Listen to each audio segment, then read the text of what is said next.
आपके सामने जो है क्लास 10th का धात धात का आपका ऑब्जेक्टिव टाइप क्वेश्चन है। इस ऑब्जेक्टिव टाइप क्वेश्चन में आज हम आपको बताने वाले हैं बहुत सारे क्वेश्चन जो कि आपको डायरेक्ट एग्जाम में पूछे जाने वाले हैं। इसमें हम बताने वाले हैं आपको कम से कम 150 ऑब्जेक्टिव क्वेश्चन और 150 ऑब्जेक्टिव क्वेश्चन 150 ऑब्जेक्टिव क्वेश्चन में से आपको पता है कि कितने ऑब्जेक्टिव क्वेश्चन आपको मिलने वाले हैं। तो यहाँ पर पूरा वीडियो देखिएगा ताकि आपको बहुत ही फायदा हो। तो जरूर आप समझिएगा।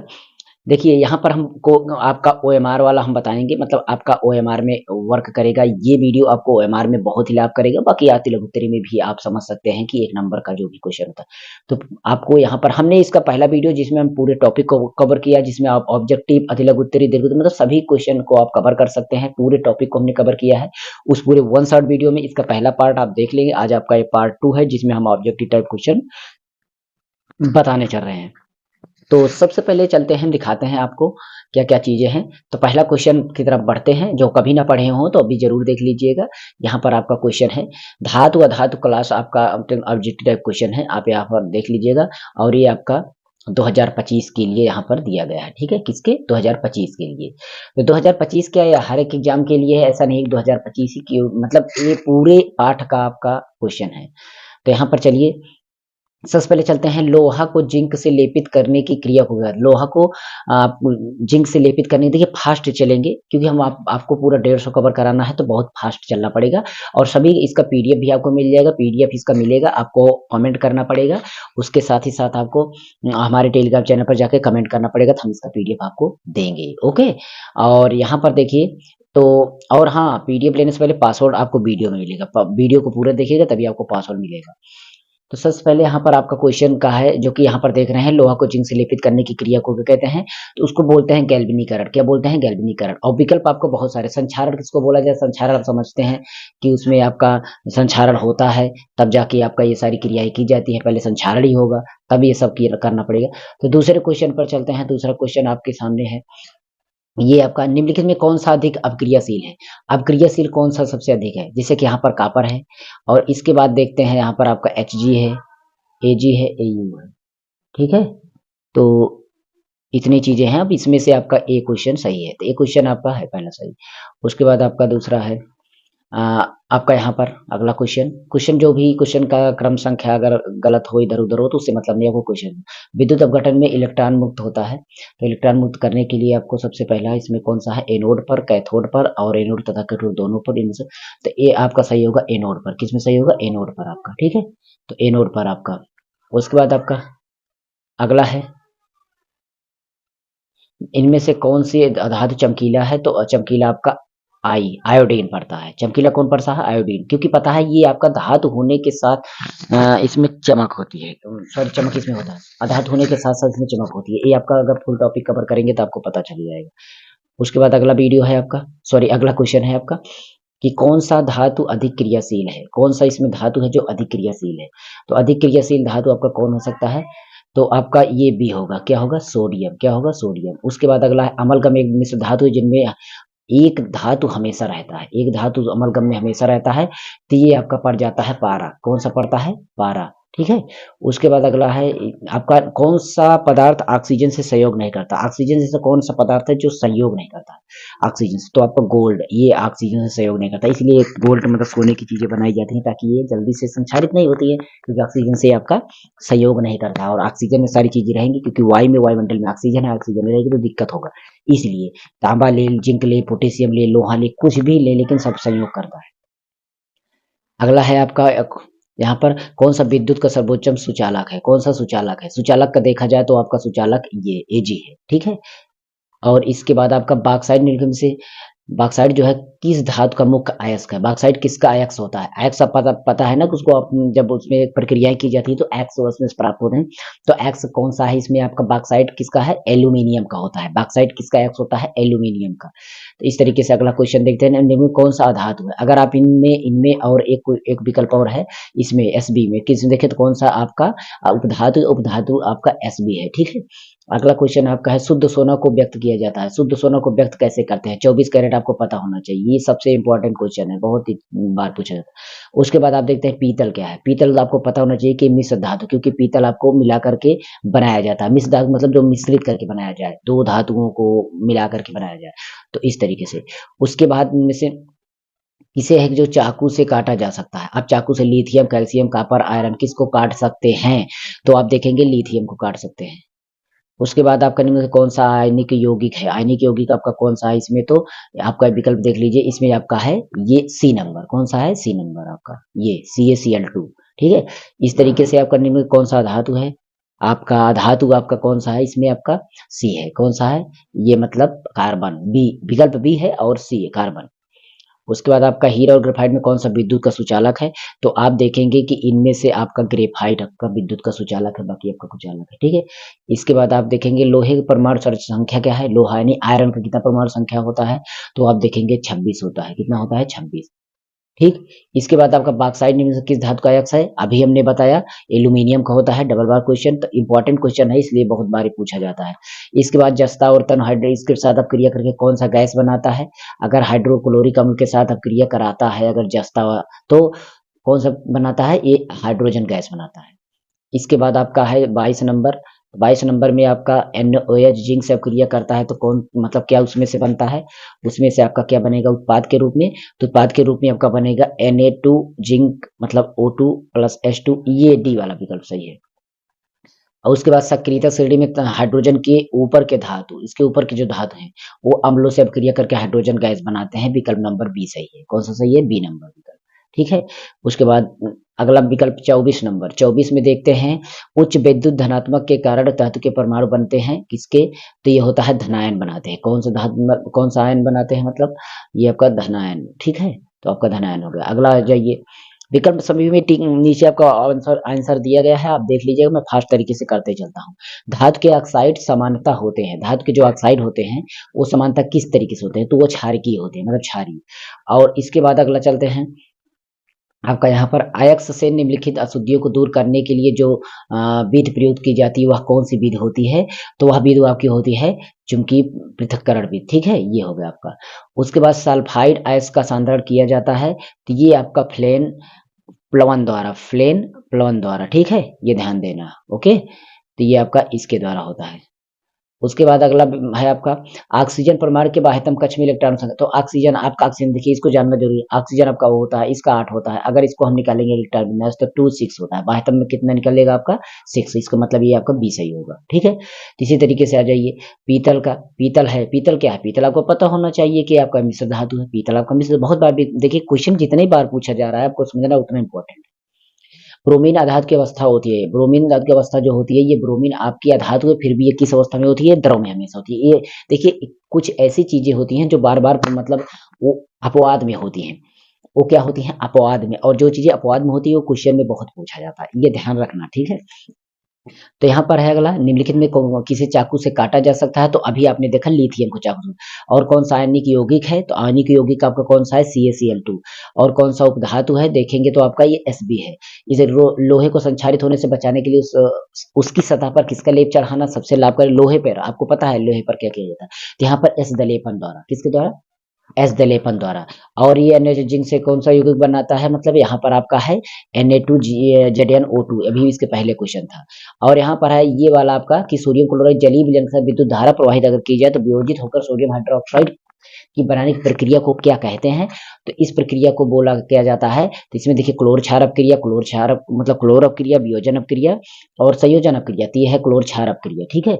उसके बाद सक्रिय श्रेणी में अगर देखा जाए तो ऊपर स्थित धातुओं में निष्कर्षण निम्न से किस अपक्रिया द्वारा होता है? तो ये धातु के गलित विघटन द्वारा मतलब विद्युत अपघटन द्वारा। और निम्नलिखित में कौन सा एल्यूमिनियम का मिश्र धातु? एल्यूमिनियम का मैग्नीशियम होता है। उसके बाद अब आ जाइए यहाँ पर कॉपर का निष्कर्षण मुख्य अयस्क निकाला। कॉपर से मतलब कौन सा अयस्क निकाला जाता है? तो अपन इसमें देखेंगे कॉपर पाइराइड्स। इस पर क्वेश्चन बहुत बनेगा, ऑब्जेक्टिव ध्यान देना कॉपर पाइराइड से। उसके बाद अगला क्वेश्चन है आपका यहाँ पर अगला कि किसी आधातु के परमाणु के बाह्यतम सेल में इलेक्ट्रॉनों की संख्या होती है। तो इलेक्ट्रॉनों की संख्या किसी आधातु के बाह्य इलेक्ट्रॉनों की संख्या होती है आपका या तो 4 होगा, 5 होगा, 6 होगा, 7 होगा, 8 होगा, मतलब 4 से कम नहीं होगा। ये चीज है क्योंकि आपको पता है आवर सारणी में देखेंगे तो आपको धातु इस साइड रहते हैं जिसमें से अपने ऑटोमेटिक वो आपको उतना बनने वाला है। तो साधारण गंधक किस आणविक रूप में पाया जाता है? तो यहाँ पर आप देखेंगे आपका S8 है। उसके बाद फास्फोरस कार्बनिक सूत्र क्या होता है? P4 होता है। और ये क्वेश्चन आपका उतना इंपॉर्टेंट नहीं, इसको छोड़ देते हैं।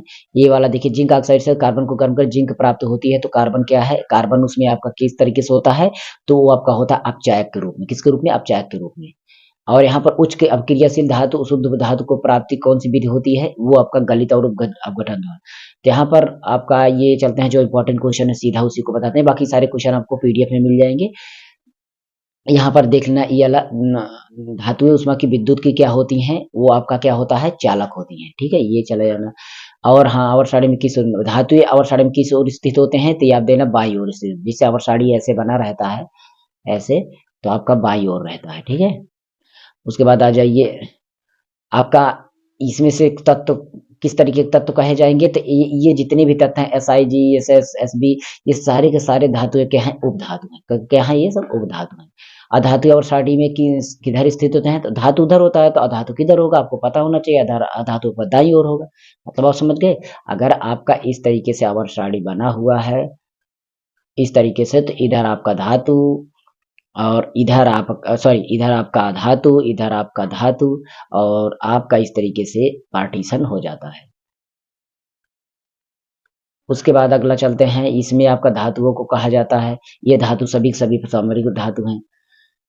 ये आयन बनाते हैं, तो ये क्या कहे जाते हैं, अगर ऐसे तत्व ऐसे है जो इसका इलेक्ट्रॉन त्याग करके अगर वो धनायन बना रहे हैं, तो वो बोले जाते हैं धातु। सोना का धात्विक चमक कैसा देता है, सोना का मतलब धात्विक चमक कैसा हो है, तो उसका धात्विक चमक जो होता है पीत वर्ण का जैसा होता है। और इसके बाद चले आइए यहाँ पर आपका निम्न से कौन सा धातु है, तो देख लीजिए, इनमें से आपका हाइड्रोजन अधातु। इस तरह के हीरे का गलनांक और क्वथनांक होता है, तो ये देखते हैं, तो उच्च होता है। हीरे का गलनांक क्वथनांक कितना होता है, मतलब गलनांक और क्वथनांक कितना होता है, उच्च होता है। और इसके बाद सोना निम्नलिखित में किस धातु से घुल जाता है, तो देखेंगे अम्लराज में। सोना निम्नलिखित में किस द्रव में घुल जाता है, सोना अम्लराज में घुल जाता है। ठीक है, ये चीज आपको पता कर लेना। कौन सा धातु कमरे के ताप पर द्रव होता है, तो यहाँ पर ब्रोमीन होता है। सीसा और टिन से जो मिल करके बनता है वो क्या बनता है, तो आपको पता होना चाहिए, सोल्डर बनता है, जो सोल्डरिंग की जाती है, जो वायरिंग वगैरह जोड़ा जाता है, तार को इलेक्ट्रीशियन करते हैं। इस तरीके से कौन सा अधिक क्रियाशील है, तो आपका इसमें से कौन सा अधिक क्रियाशील है, तो ये आपका कॉपर Cu पड़ता है।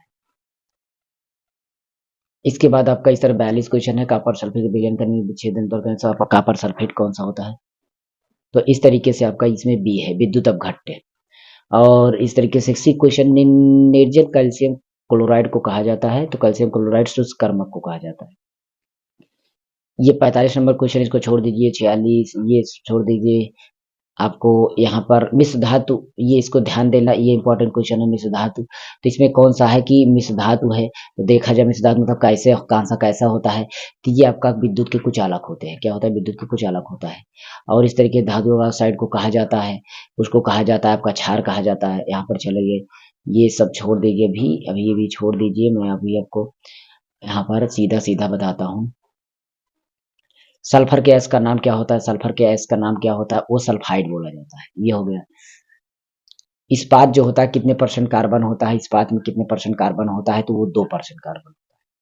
ठीक है, उसके बाद देखते हैं, इसमें कॉपर का एक्स अभी हमने बताया था, क्यूपराइट होता है, ये क्यूपराइट, कॉपर पायराइट, क्यूपराइट, इस तरीके से कॉपर के एक्स होते हैं। विद्युत अपघटनी हो गया, इसको छोड़ दीजिए अभी। इसमें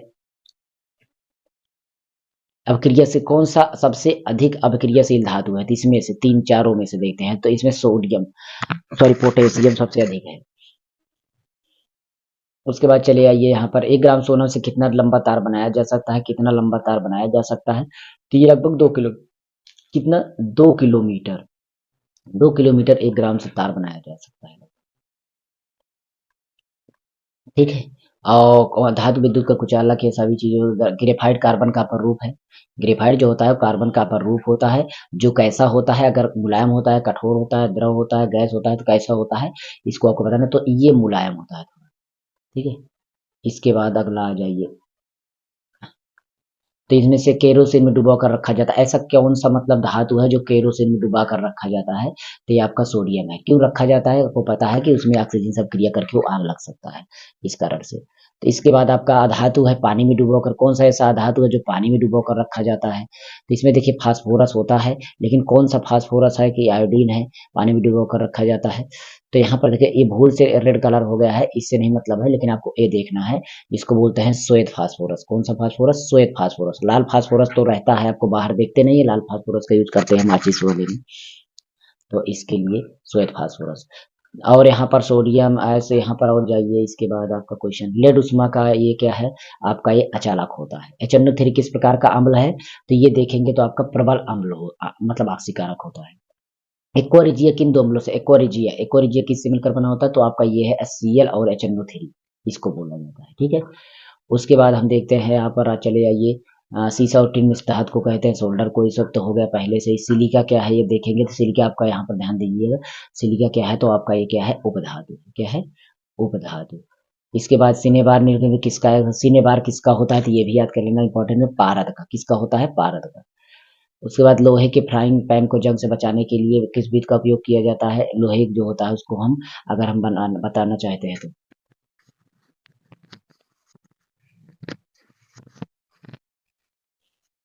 सॉरी छोड़ दिया होगा, तो ये आपका हो जाता है।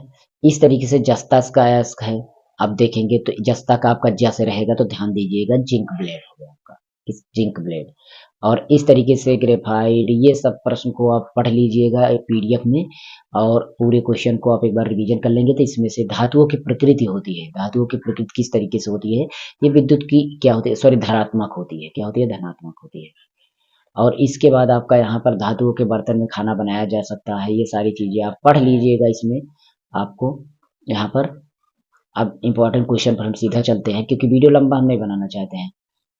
और एक बात, हाँ, जब 1 किलोग्राम सोने को अगर हम 2 किलोमीटर लंबी तार खींच कर बना सकते हैं, इस गुणधर्म को क्या बोला जाता है, इसको आप क्या कहते हैं, तो इसको हम तार के रूप में कन्वर्ट करने को तन्यता बोलते हैं, पीठ की चद्दर पूर्ण करने उसको हम अगार्थवर्ता कहते हैं, ठीक है। ये चीजें आप ध्यान दे लेना।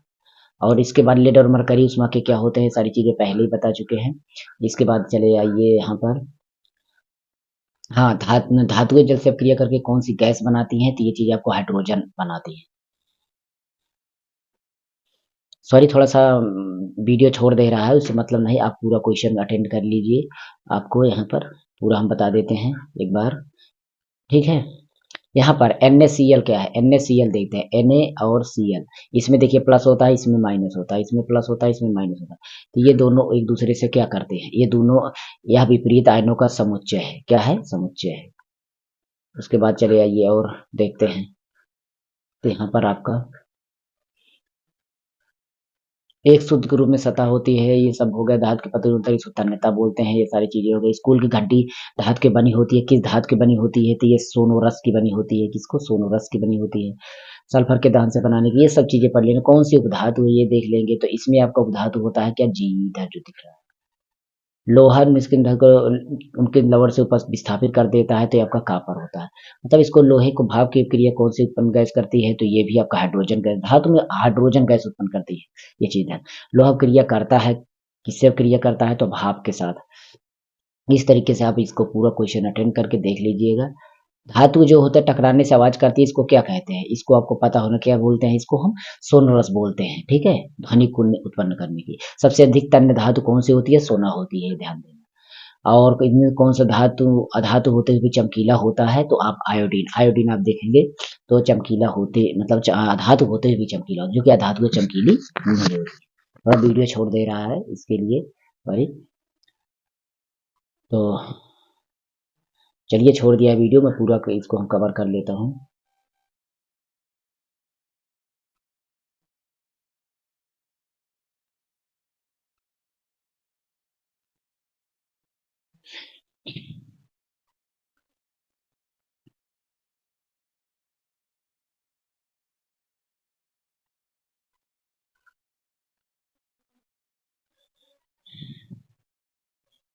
तो यहाँ पर आप देखिएगा, आपको ये सारे पीडीएफ को पढ़ लीजिएगा, पीडीएफ में आपको सारे क्वेश्चन हैं, तो मैं यहाँ पर आपको पूरा बता दिया है। अब ध्यान दीजिएगा, इसका आपको पीडीएफ कैसे मिलेगा, इसका पीडीएफ आपको मिलेगा हमारे टेलीग्राम चैनल पर मिल जाएगा, आपको मिल जाएगा, वहाँ पर कमेंट कर देना, अगर आपको ना मिले तो हम आपको भेज देंगे। लेकिन आपको एक बात ध्यान देना, इसको पूरा पढ़ के जाना है, ताकि आपको एक बार क्वेश्चन जो भी मिले तो आपको इसमें से फंस जाए, ठीक है। तो बार बार वीडियो छोड़ दे रहा है, इसलिए मैं अब कनेक्ट नहीं करूंगा, ठीक है। तो मिलते हैं अगली वीडियो में, और तब तक के लिए आपको हमारे चैनल पर रहना है। इसके बाद हम इसका मैराथन वीडियो और लेकर के आएंगे, जो भी पार्ट बच रहा है तो लगभग आपका कवर कर देंगे वन शॉट वीडियो में, जो भी इम्पोर्टेंट क्वेश्चन है। इसके बाद हम कार्बन वाले पार्ट का लेकर के आएंगे, ताकि